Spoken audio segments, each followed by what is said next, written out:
Hey guys, what is up and welcome to a new video. Now this one is going to be a little bit different than my usual videos I release on this channel, but I just simply could not resist. Pokemon Go has been absolutely taking over everything. I mean, I always see everyone talking about it, so many people are playing it and the craze is just out of this world. So for this video I decided, you know what, I want to make one Pokemon Go video talking about just tips and tricks, things that I recommend you keep in mind and actually know about, because if I knew these when I was playing at the very beginning, I feel like it would have made things a lot easier. So we'll be going over what I consider to be the more or less 10 must-know tips and tricks when playing Pokemon Go. So here's my collection very quickly. Now I'm almost level 19, level 18 at the very moment, and I have several Pokemon over 1000, but I'm still obviously trying to get them even higher. But so far this is what I have.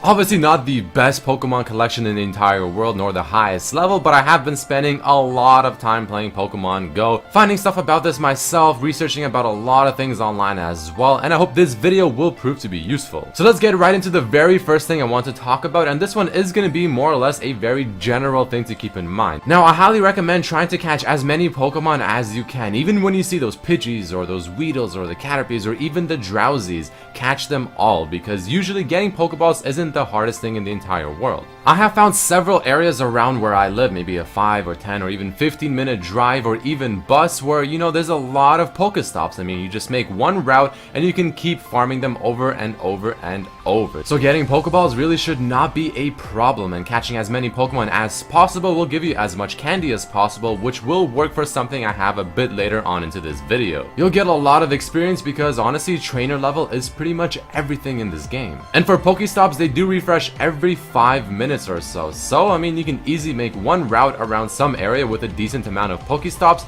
and you can probably farm that out for maybe 30 minutes or so, and you'll be good to go for a long time.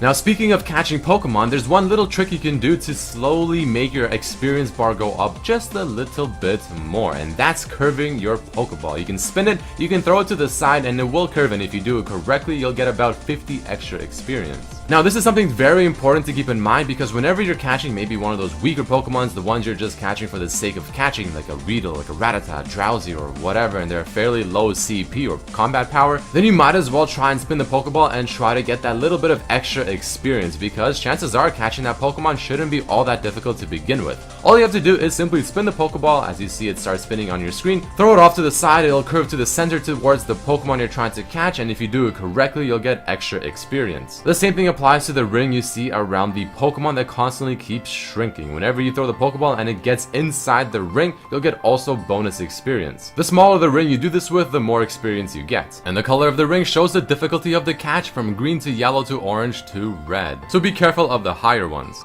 Now, whenever you're actually trying to find Pokemon or trying to stalk them out, the footprints at the very bottom right obviously do mean something. Whenever you see a Pokemon with 3 steps, that means it is relatively close to where you currently are, and if you walk the right direction for maybe a few minutes, then it'll slowly start getting closer, and the footprints will decrease down to 2, down to 1 when you're very close to it, and if it's right around you but it hasn't loaded yet, it'll have 0 footprints. And if you ever see a Pokemon you're trying to find with 0 footprints, essentially you want to just stand still, wait maybe a couple of seconds, and they'll probably appear. But another thing that's very important to remember that I feel like a lot of people might not know about is when you open up that nearby Pokemon list, if they're all, for example, at 3 footprints, the order of the Pokemon in which they're listed is actually important, because the one that's listed at the very top left is actually the closest to your current location, while the one at the very bottom right is the farthest. And this can greatly help your potential to find a Pokemon when they're all listed as 3 footprints, because it does make things a little bit more difficult and awkward.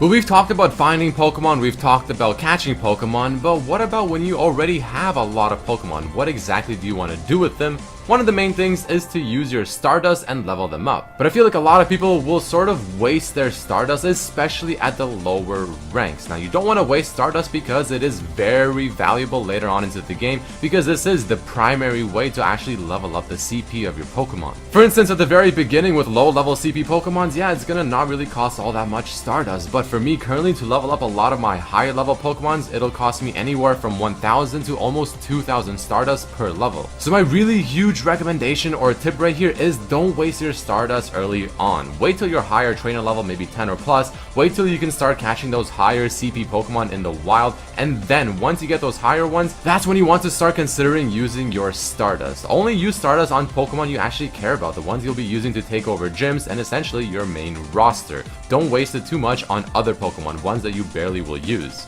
But speaking of higher CP Pokemon, like I just said, trainer level is, in my honest opinion, everything in this game. The higher the trainer level you are, the higher the chance you have to get better Pokemon, whether it's finding higher CP Pokemon in the wild, or being actually able to level up your Pokemon to a higher CP level to begin with, because yes, you can only level Pokemon to a certain amount of CP based on your trainer level. If you're level 8, you'll only be able to go up so much until the game tells you you cannot level this Pokemon up any further because of your trainer level. This is why I always say try to catch as many Pokemon as possible, try to get as many of those Pokestops as possible as well, because trainer level does mean everything. The higher the trainer level you are, the faster, the better your Pokemon roster will eventually become. But the final trick I'll be talking about in this video is a very neat way to try and boost up that level much quicker. Whenever you evolve a Pokemon, usually it's for one of two reasons. The first of which being, yeah, this is a Pokemon you care about, this is something you want to evolve and you want to train, make a higher CP level, and essentially make one of your main roster Pokemon. The other reason is simply for experience, which again I'll talk about as the last tip in this video. Now, whenever you're considering to level up a Pokemon, you always want to look at the little bar right above the actual Pokemon when you look at its statistics. This is extremely important because it usually does take a fair number of candies to level up the Pokemon, and if you don't have enough because you didn't catch enough of that single Pokemon, then it can be a little bit difficult of a choice to make. But in general, you want to look at it this way. Is this a Pokemon you care about? Okay, now look at the bar on top of the Pokemon. Is it near the end? Is the half circle at the very end of what it can be, or is it at least somewhat close? Because whenever you do evolve the Pokemon, your evolved Pokemon will maintain this little bit of a curve on this little half circle. So if you evolve your Pidgeotto to a Pidgeot and the CP on the Pidgeotto was not very high and the curve on it was pretty much near the beginning, your Pidgeot is going to be quite low level and it's going to be a little bit difficult to level them up further. So you usually want to wait till you catch a Pokemon that you want to level up in the wild that's a fairly high CP level, maybe boost it a couple of times yourself, and then evolve it, and you'll be very thankful. Next up, let's talk a little bit about the gym battles, because this is definitely one of the main things about Pokemon. I mean, this is pretty much what you're catching and leveling up your Pokemon to do, to destroy other gyms from other teams and have your Pokemon be chilling at the very top and looking all epic. It's a very feels-good moment whenever you have your Pokemon as the highest level in the gym. You are essentially the gym leader and everyone sees it and tries to take it down. But whenever you're trying to take down gyms, whether it's an enemy gym or to prestige your own team's gym, the best way to battle is just to spam your attack on the Pokemon as fast as possible. Dodging hasn't really seemed to be all that useful. It kind of seems like a waste of time. You just want to attack as fast as possible, use your special abilities as well, and obviously try to use Pokemon against other Pokemon that will be super effective. But if you're chilling with your friends, hunting Pokemon and also taking over gyms, you can all fight the gym together. I'm not sure up to how many people, but let's say you had 3 friends, all of you can go in, fight the same gym together, but keep in mind that all of you will be taking damage together as well. The damage is shared. But the benefit to this is the fact that you will be doing essentially 4 times the damage to the Pokemon you're fighting, so clearly it'll make things much easier.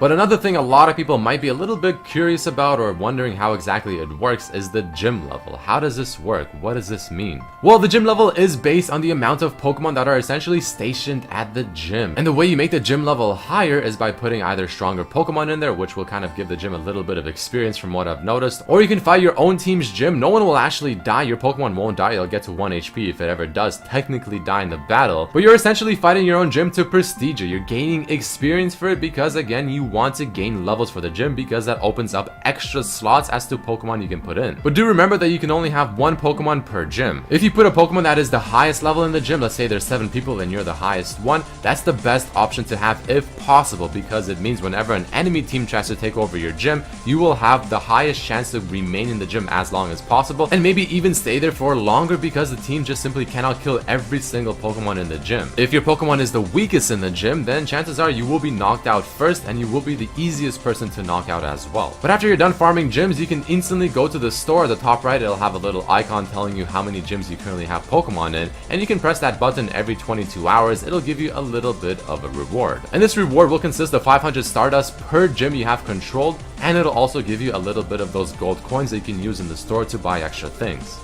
Next, let's very quickly talk about those eggs, because these eggs are very important. They're something that you should always have hatching because you get free experience, you get free Stardust, free candy, and free Pokemon. There are several ways to hatch eggs. I mean, you have to have your app open at all times, first of all, but you can either just simply walk around, maybe bike, attach your phone to your dog and let it run around as well. You can even hatch them and stack up the kilometers in your car as long as you're going maybe 30 kilometers or less. But the best thing about the eggs is that it can give you Pokemon and you can get a lot of candy for that specific Pokemon you just hatched, which is extremely useful. But here very quickly is a chart as to what Pokemon so far we know you can get from all the 3 different eggs, the 2km, the 5km, and the 10km.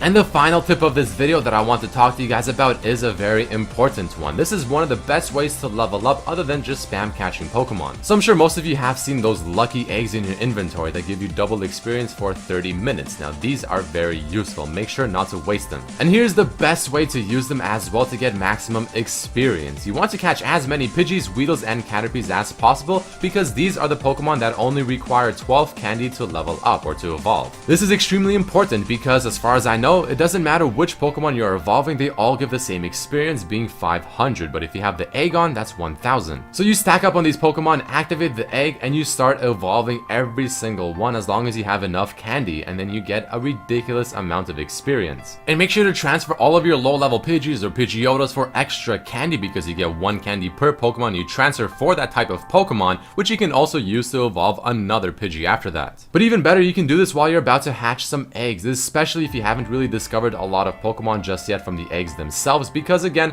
hatching an egg will give you experience. If you find a Pokemon from the egg you haven't found yet, that'll be even more experience, and then you double everything, and that's gonna be quite a bit. But that's probably the best ways, or one of the best ways to use your lucky eggs to hatch. Again, you can also do this while walking around maybe some Pokestops because those also give experience. But there you guys have it, my 10 must-know tips and tricks when playing Pokemon Go. I do hope that these were informative or useful and that maybe you have learned something new. If you did enjoy this random Pokemon video on my channel, then let me know by hitting that like button. If you found it useful or informative, then let me know as well. Make sure to share this with your friends, subscribe if you haven't, check out my other videos as well that are League of Legends. But I truly thank each and every one of you for watching, and I hope to see you for my next video. Peace.